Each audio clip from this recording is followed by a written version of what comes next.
How does the sunrise and sunset work on the flat Earth model?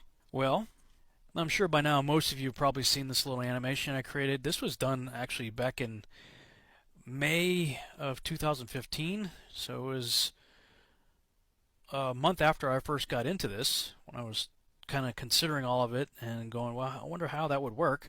And so I created a little animation in Poser, created a point light with a limited throw ratio, so the light is limited as far as how far it'll go, and just animated it in a circle over the circular flat Earth map. But of course, the critics look at this and they say stuff like, if the sun and moon were just circling over the flat Earth and getting too far away to see, then we would see them shrink and fade out of view as they set. But we don't. Flat Earthers will show you videos where the sun appears to grow or shrink, but this is an illusion due to thick clouds. You can always see that there are clouds near the horizon when they try to show this. Normally, this illusion does not happen. oh, so he said that flat earthers are always hiding it behind clouds or whatever. Well, there's plenty of footage out there you can find where there's no clouds involved. This is from a really good video online you guys need to check out called Flat Earth Proof Sunset Off Pucket. I'm not sure if that's exactly how you pronounce it. Puket. Really interesting, showing sunset. I believe this was actually somewhere off the equator. Again, you'd have to watch that video for yourself, but it clearly shows the sun changing in diameter as it goes away. So please take note not to ignore this evidence. Other videos you've seen where it looks like it's going in an arc like that and going off into the distance. Other videos where people have taken and used filters and whatnot and analyzed the sun moving and then done measurement of pixels across the screen, showing that it does in fact look like it gets a little bit smaller in some cases. In some cases it gets a lot smaller. In this case from 302 pixels to 290.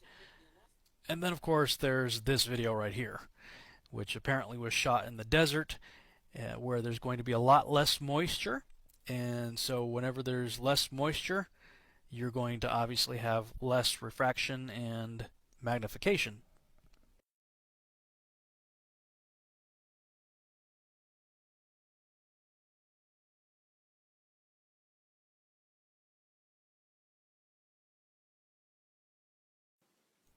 So thinking about all this and thinking about what I had just shown you regarding atmospheric lensing, magnification, refraction, all that with regard to cities and objects at a distance on the land, I got to thinking, I wonder how this would work with the sun and moon.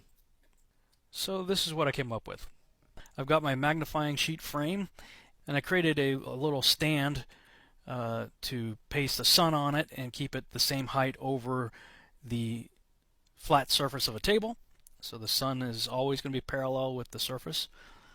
And check this out. All right, here's the first test of a sun moving over a flat surface, and with no atmospheric magnification, it does what we might expect it would. It gets smaller as it goes away from us.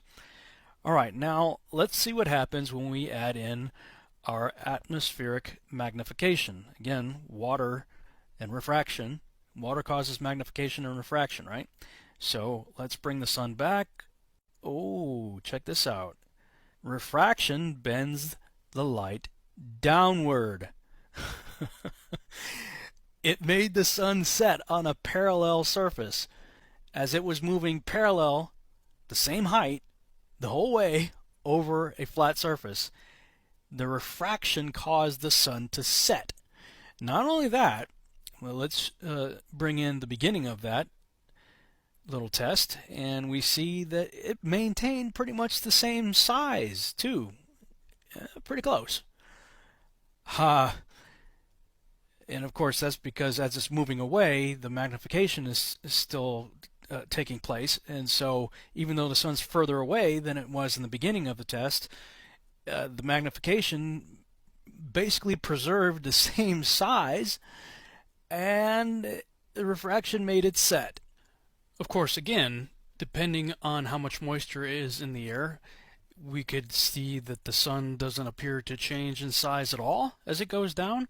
We could see sometimes perhaps that it looks like it's getting bigger when it goes down. You ever see like a really big sunset or moonrise, moonset, where one of them looks really large on the horizon?